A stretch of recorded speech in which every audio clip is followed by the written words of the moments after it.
आज ईरान की राजधानी तेहरान में हमास के जो चीफ हैं इस्माइल हानिया, उसको मौत के घाट उतार दिया गया, उसको मार दिया गया। और हालांकि किसी ने ऑफिशियली फॉर्मली इसका क्लेम नहीं किया है, किसी ने इसकी जिम्मेदारी नहीं ली है अब तक, लेकिन फिर भी अगर शक की नज़र से देखें, पूरी उंगलियां इज़राइल की तरफ उठती हैं। इस हमले से 10-12 घंटे पहले लेबनान की जो राजधानी है बेरूट, उसमें हिजबुल्लाह के लीडर का इज़राइल ने ही खात्मा किया था और इज़राइल ने इसकी जिम्मेदारी भी ली थी। अब क्योंकि ये हालांकि ऑफिशियली फॉर्मली कंफर्म नहीं हुआ है कि इसके पीछे किसका हाथ है, लेकिन अगर मान लेते हैं कि इज़राइल ने किया है, तो क्या इसके पीछे मोसाद, शिन बेट, CIA, क्या ऐसी एजेंसीज का हाथ है? और ईरान में ही क्यों? जिसने खात्मा किया है, तो हालांकि अभी वो हाल ही में चीन, बीजिंग भी गए थे। ईरान, कतर में रह रहे थे वो 2017 से अब तक, वो उनका आना जाना था कतर में, और 2023 पिछले साल से मुस्तकिल ये कतर में ही रह रहे थे। अब किसने ये किया होगा और इससे फ़ायदा किसको है? इज़राइल के लोग जश्न मना रहे हैं एक तरीके से, ट्विटर पे भी आया है।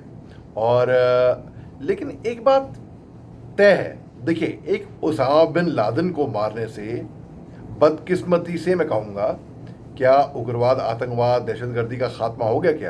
क्या अलकायदा ख़त्म हो गई? क्या हमास एक विचारधारा है, एक आइडियोलॉजी है, उसका खात्मा करना पड़ेगा। आप एक शख्स को मारोगे, बदकिस्मती से मैं कह रहा हूँ 10 और पैदा हो जाएंगे। तो इसमें इसका इलाज क्या है? आइडियोलॉजी, जो विचारधारा है, उसको ख़त्म करना पड़ेगा।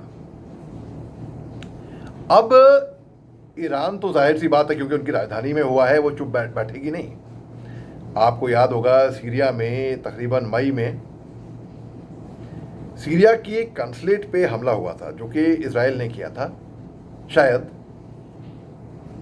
उसमें कुछ ईरानी रेवोल्यूशनरी गार्ड के लोग मारे गए थे। ईरान ने पलटकर ये हमला किया इज़राइल पे, एक सिंबॉलिक, ज़्यादा चोट भी ना लगे, लेकिन उनकी इज्जत रह गई कि हमने वापस एक जवाबी कार्रवाई करी इज़राइल पे। हालांकि कुछ तय नहीं हो पाया कि वो कंसुलेट पे हमला किसने किया था, लेकिन ईरान की तरफ से वो हमला इज़राइल ने किया था, ऐसा उनका मानना था। वैसे ही इज़राइल ने भी आज बयानबाजी करी है कि इज़राइल को ये सस्ते में नहीं छूटेगा, इस तरीके से। अब सवाल ये पैदा होता है कि क्या इससे अन्य देश और इसमें जुड़ जाएंगे? जी हाँ, मैं ऐसा देख रहा हूँ, क्योंकि लेबनान की तरफ से हिजबुल्लाह तो चुप नहीं बैठेगा, ईरान चुप नहीं बैठेगा, और जो हौथी रिबल्स हैं यमन, ईरान की तरफ से इनको बढ़ावा मिलता है, वो भी चुप नहीं बैठेंगे। अब बात ऐसी है कि जवाबी कार्रवाई के बदले में जवाबी कार्रवाई और जवाबी कार्रवाई, तो अंत कब होएगा? जो जंग तकरीबन 100 साल तक ये चलती आई है, 7 अक्टूबर को जो हमास ने किया, बहुत ही सरासर गलत किया। इसमें तो कोई दो राय किसी की हो ही नहीं सकती।